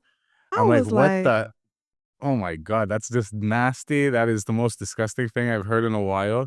Almost as disgusting as the fact that he puts applesauce on his cheeseburgers. that was nasty. I was right there. I would have trust issues. When I see how people eat certain foods, trust is gone. Trust is broken. Applesauce, no. No. But that whole thing with the Punisher, funny story is Punisher, he used to be a part of a squad of exotic dancers. He looks familiar. No, he looks familiar. I've from seen Big him Black before. and Delicious. That's what he. I swear to God, I've seen this guy's Don't face. ask me how I know that. I've seen his face. I'm like, he looked like a Tyrese Beckford Yeah. or one of these guys. Yeah. You know what I mean? But he was a great exotic dancer. I saw him in a few shows. My girls wanted to go. That was my girls thing. For me, I was like the stripper thing. Honestly, I'd rather go to a female strip club, see the girlies over the guys, okay? Because slinging dick in my face is not, and I don't know you. Like, Was 281 or 211? What was it? 281. 281. Let me tell you something. I'm gonna go back. Worst birthday of my life. Where one of my friends, I came from New York, and she's like, "I'm gonna take you for your birthday." I'm like, "Bitch, how long have you known me for? You know I don't like." I was in there like this, miserable. Like, why would you bring me here? This is not what I want to see. I don't get it. Like, it's just like when back in the day when men used to send me dick pics. I'm like, dude, we don't want to see that shit. Dicks are not cute. They're not pretty. Don't send that shit to me. There's a comedian that I saw recently, and he's like, so I was talking to this girl, and I sent her a dick pic.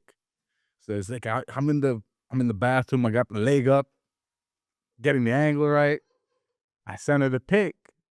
She messages me back. whose feet is that?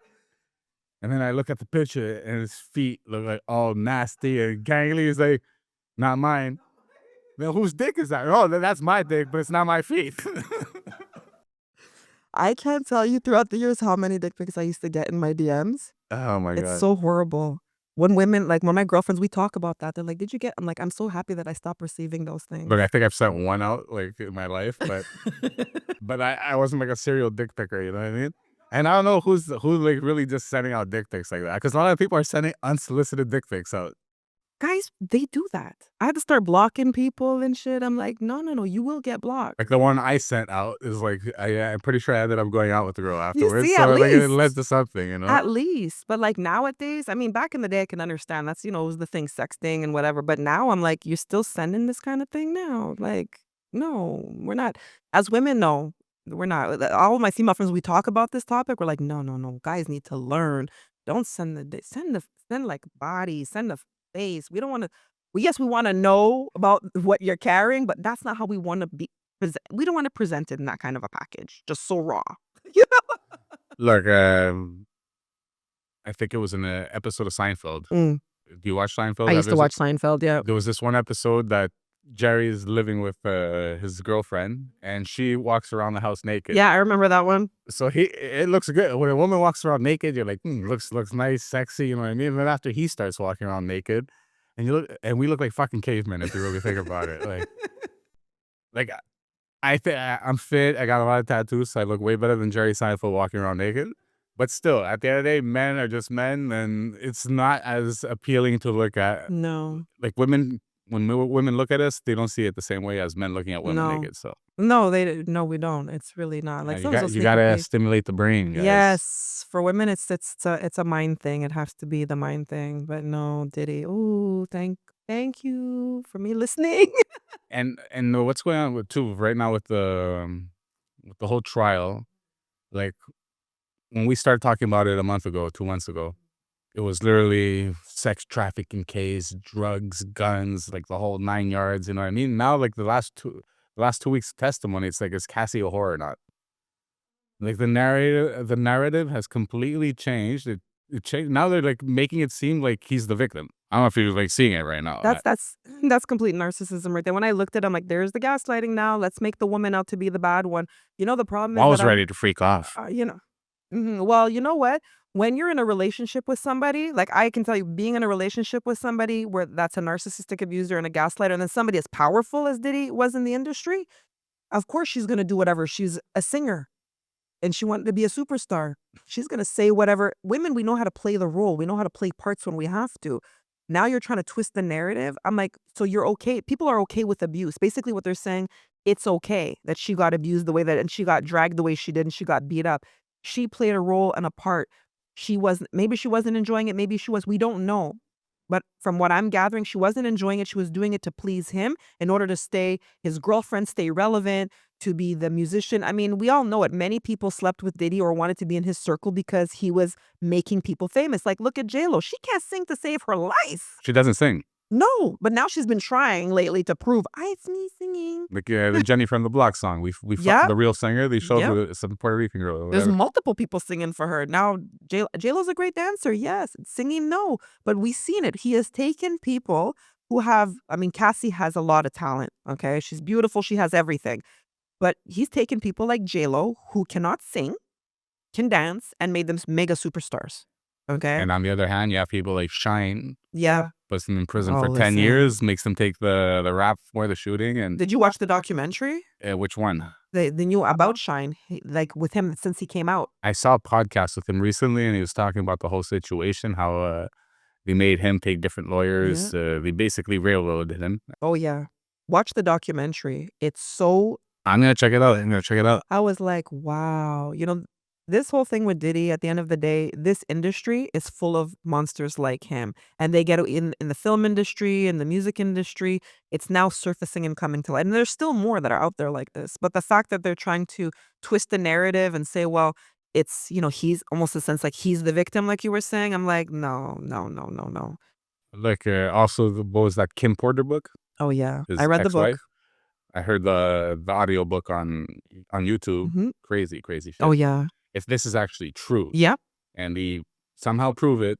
The guy who wrote it, the ghostwriter or whatever, the guy that wrote it on behalf of Kim Porter, he sticks by it 100%. He says it's authentic. Yeah. And if this is actually true and it's that much of a bombshell testimony, whatever, and they can bring up charges on him, then people are gonna really see the dirty side of Diddy. If he actually had something to do with Tupac's murder, There's a lot. all these things that they're not. It's because it's supposed to be a 12-week trial, right? So it's only been 2-3 weeks at this point. We're Maybe gonna we're see. gonna see more stuff. Well, look at it. Look at I'll Be Sure came out speaking I'll Be that, Sure too, yeah. we look at Jamie Foxx, Mhm.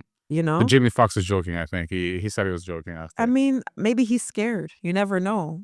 You never know, because why would you say something like 'Cause he wanted that? us to watch his Netflix special. That's why. So Yeah. remember we were like, oh my Yeah, God, he's gonna God, say something tonight. You He know, didn't but say I nothing. mean, a lot of people have come out to speak certain things. And as far as like the ghostwriter from Kim Porter's book, the reason why he loses credibility, he's a journalist, but he's been an ambulance chaser before. So that's why his credibility is shot. But I'm like, some way, somehow, there's a lot of things in there that even I'll Be Sure recently has been talking about, even though he tried to silence the book and say this is not what really happened. But now you're doing interviews and you're kind of saying, well, you were put in a coma or you were in a coma because of something he did. And, there's been a lot. Like, what do you think about Jaguar Wright? As we talked about Jaguar Wright and her son. I said her son just strikes me as like um, an NPC, a weirdo NPC. He's Yep. just like so monotone. Yep. Jaguar Wright, she's just always talking about Jay-Z, about Yeah. Diddy and everything. I believe some of it. I don't know how much of it is real, because at some point, like, you're just going off, you know what I mean? Like, you don't know, at one point she's just trying to stick the knife in a little deeper. Yeah. But I'm pretty sure like 80% of the shit she's talking about is real. Like, for me, what started, like, since the trial, right? What made it different for me? Because I was like, oh, yeah, well, Jaguar Wright, she used to be a singer back in the day. But now when I'm listening to, like, well, the testimony that they're talking about, because I'm following this one TikToker who's actually in the courtroom, and I'm watching and going, but Jaguar Wright said that she was walking girls out, but apparently from these freak-offs, it was not a whole bunch of people, like how Jaguar Wright was saying, was like Jay-Z, this person, that. That was the all-white party. But the freak-offs were like maybe 2 male prostitutes and Cassie. So I'm like, so Jaguar, so you lied to it. That's how I see. I feel like I was lied to, because recently I'm like, so which girls were you walking out of these freak-offs? Which girls were you helping get out of there? Because this freak-offs, there was only maybe 3 people. Diddy, Cassie, and a prostitute, maybe 4 people. Wait, but we still had. You remember the video of Neo?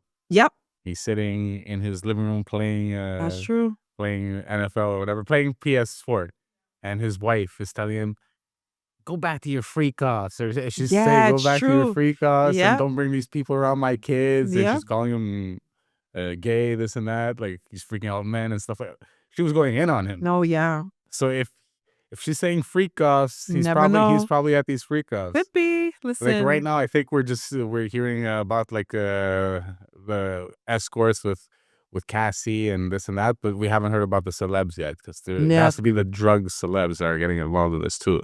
That's gonna be interesting. Like, I think about it. Do you actually think these celebrity, like, he's gonna name drop to that degree? Because if he does, he's finished.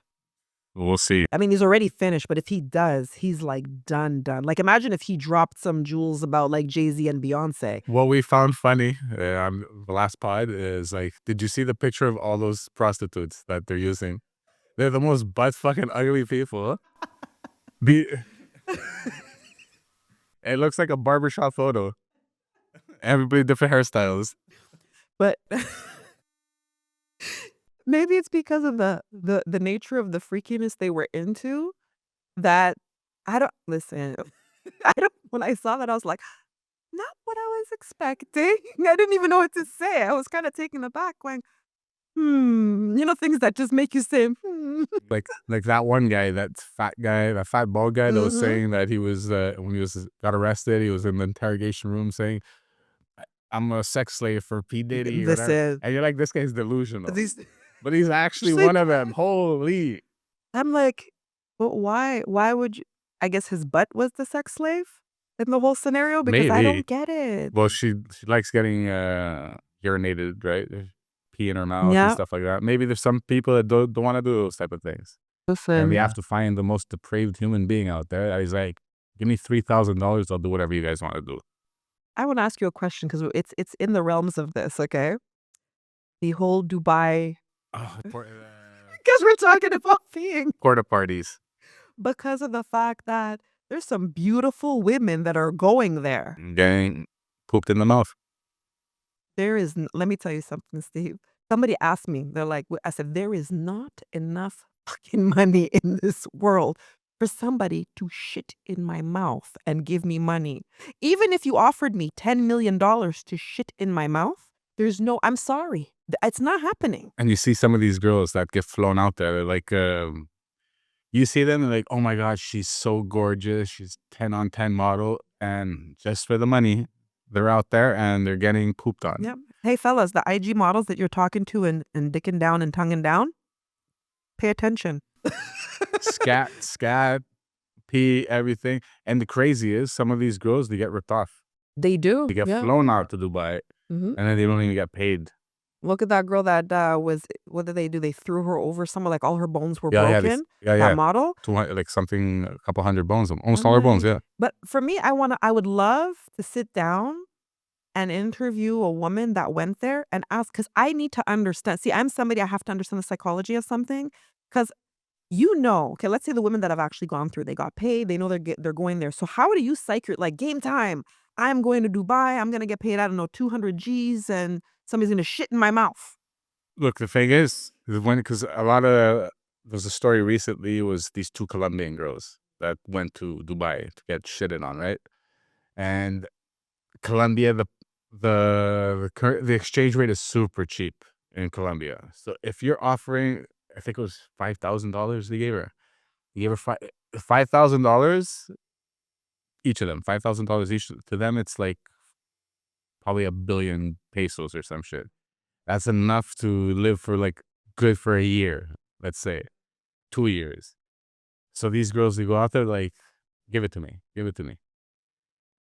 They'll never see that amount of money working a legit job in their life. But it's just So that's what it is. It's money. I And know, some of right? these girls, they have 3 kids back home, 2 kids I back home. We know. have the mom and the father that don't work. Those are the ones that you see really getting ripped off down in Dubai and everything. But like you said, you have these actual runway models down in Yeah. US and everything. They're getting flown out there for 200 grand, $500,000. And But I'm like, is society gotten, because I always have these conversations with my daughter and some of my female friends, is society gotten so screwed up that these women, because I see a lot of these IG models, the ones that want to pretend to be real. No, I was a real model. Not IG models are not models, okay? That go, like, I just can't wrap my brain around it. Like, are you that hard up for money? Like, I can understand women like sex workers. Listen, I had a lot of friends who were sex workers. I get it. I understand it. Not a problem. But somebody shitting, defecating in your mouth, you know what? I could maybe understand if somebody wanted to pee on you or maybe take a shit on you. And even then it's I can't. But in your mouth and you're going, la-di-da, I'm going to go there. Like, you're really about that Louis Vuitton bag or the shoes or the lifestyle that you're willing to do that. And then you come home like nothing happened.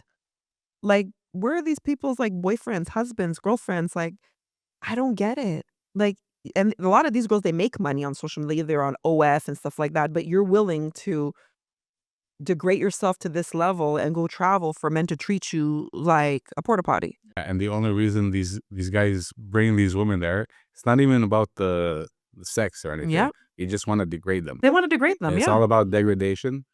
And the fact that they could just throw, it's oil money. Yeah. This money just comes in. It's like you turn on the faucet, it just keeps running. Yeah. So they're what's it called? They're running out of ideas of how to spend the money. Yeah. So they're like, oh, let's do this, let's do that.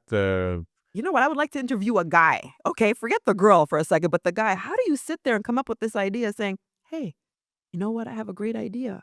I'm going to hire these girls. We're just going to shit in their mouth. Like, how do you eat? What are we in kindergarten? They were probably at a cafe. Like a bunch of sheiks were at the cafe, and they're just like doing their hookah. Like, we should do porta parties. Like, but why? Oh my God. Like, I have a lot of questions when it comes to things like this. Like, I'm telling you, we can talk for so long, because one thing that really also gets me, you don't see those OnlyFans models, the girls that been like sleeping with like 500 guys in a day, 1,000 guys in a how? Like one girl, I think she was trying to do like 519 and she was hospitalized because she was trying to do it in 24 hours. She's trying to get 500 guys. I didn't hear about the 500 guys. I heard about the girl that had sex with the whole basketball team. Yeah, there was the one recently. I watched her YouTube documentary. I think it was like 1,000 guys. There was that one, and there was one recently. She was trying to beat that other one at 1,000 because she's so proud of herself. It's on. Oh my god, I have to send it to you. It's a YouTube documentary about all the guys that she slept with, and like the filmmaker that's there. Like I'm guilty of it. I'm watching the YouTube video, and then you can go buy for like $3.99 or something the extended version. I was like, no, no, no, I need to go watch the whole extended version because you don't. They're interviewing the guys in the streets. They're there, like they have. I think it's less than 5 minutes to sleep with her, but even the guys, I flew from Amsterdam, and I've been watching her for several years. I'm like, seriously? And you see like the filth in the room, all the condoms on the floor. And so one of the producers, like the guy who was doing the documentary, he asked to describe the smell in the room. He didn't want to do it, right? And nobody said it smelled like shit and like but you look at the room, it's raunchy, it's disgusting. Then you have a moment where that girl who was doing it, she kind of had like a bit of a meltdown afterwards, like when everybody left. And I'm like, but this is a thing that you want to like, hey, I slept with 100 guys or 1,000 guys and what They're trying to get the 48 Guinness hours. Like, record. my God, how did her uterus not fall out? Like, what the hell? And just recently it came up on my timeline, that girl, like 519 guy, and she wound up being hospitalized. And I'm like, but why are women doing these things to themselves? But like, It's for the fame. I think it's for the viral moments. That's what it looks like to me. There's no way you love sex that much that you're like, I need to get pounded by 500 guys in a row. but you should see some of these guys. Well, then some of them were blurred. That's why I paid for the extra so I can see the unblurred version. And I was like, yo, really? For money? And I'm like, and one guy was talking, he's like, yeah, my wife can't find out. But he was blurred, right? He's like, I've been watching her for years and, paying her. I'm like, OnlyFans is getting on my nerves. And these OnlyFans girls are getting on my nerves. You have to meet Chanel next time. I have questions. She's an OF girl. She's an OF girl. She sells her subscription for $7 a month, Mm-hmm. and she's the one that Cheyenne spoke about recently about the one at the. Oh, yeah. Oh, okay. Yeah, I definitely would like to sit down and talk to her. I got some questions. We might have to do an after dark special. 'Cause Definitely, I got some questions. guys. We're getting to that time of the day that we got to wrap it up. This has been a great conversation. Let's see how long have we been going for. We're at 100 minutes. 100 minutes. Great guests. So many great talking points that we had today. There's this thing that we do at the end of the show. Okay. It's called, you got to drop a gem. Okay. You got to hold this gem in your hand, look at the camera, and bestow some wisdom to the people out there. It could be about starting a business. It could be about staying away from Diddy. It could be about Yeah, anything. I have to think about that one because I tend to drop gems every once in a while on people. Um, I think we're gonna do something positive. So I have to drop the gem, hold it, and then give the words of Yeah, wisdom. one person has dropped the gem at the end, and I think he dented the fucking table. Like I'm looking at the score. Hey, hubby. The gem would be when you dream big or you think you're dreaming big, continue to dream bigger than big. Don't let anybody tell you that you can't do something. Keep pushing, keep hustling, keep grinding. And even if it seems crazy, trust me, if you believe in it, it will actually happen. And don't give up. Even when you're right there, you could be right there because I've been there, right there. And I was like, I'm going to give up. Do not give up. Go after that dream. And people that are in your circle that are telling you can't, get rid of them. Cut them out. Just cut them out. You have to have people around you that are rooting you on, that are there for you and championing you. The minute that people are, oh, well, that's kind of a big no. Those are people that are afraid to dream big. So I know it might sound like that. Some people say, oh, it's a little corny. No, it's the truth because of the fact that in this life, what I've seen a lot of people do is they're afraid to go after their dreams. They're afraid to take risks. They're afraid to spend money. You have to take the risk. You have to spend the money. And sometimes, listen, you can open up a studio or something. You're like, oh my God, I'm paying rent for 3 months. And if anybody come, go out there, hustle, meet people, network, talk to people, collaborate, offer them something, but never give up on that dream. I mean, some of the most successful people became successful in their 40s. Doesn't mean it'll happen to you. I mean, if you're 20 and you're hearing this, be like, damn, I have another 20 years. But no, just always dream big. My mother always used to say, the sky is not the limit. Go all the way past the sky, past the stars. The universe is infinite, and dream to that level and work just as hard. Booyah. And I got around it. That was like 3 gems wrapped into one. That was like 3 gems Yes. wrapped. Because I'm different. I like to do things differently. So I'm not going to give you one. I'm going to give you a few. So Svetlana, where can the people find you out there? I know you have 160,000 Instagram followers. Let's get another 1K over there. Let's do it. So come follow me at The Real Svetlana. That's on everywhere. If you put in The Real Svetlana, you can find me everywhere. I decided to do that since Svetlana Chernienko is a mouthful. But yeah, The Real Svetlana on IG, on all my social media platforms, even my website if you want to learn more about my advocacy or my nonprofit organizations, it's therealsvetlana.com. And catch her on 90.3 FM, CKUT Underground Sounds. With you, Steve, and Priscilla, and Miss Trish. That's another episode of the Hustle Podcast. We out. Welcome everybody. Y'all ready for this? The Hustle. My name is Steve Armopoulos, and these are my co-hosts. And I'm Tech Luciano.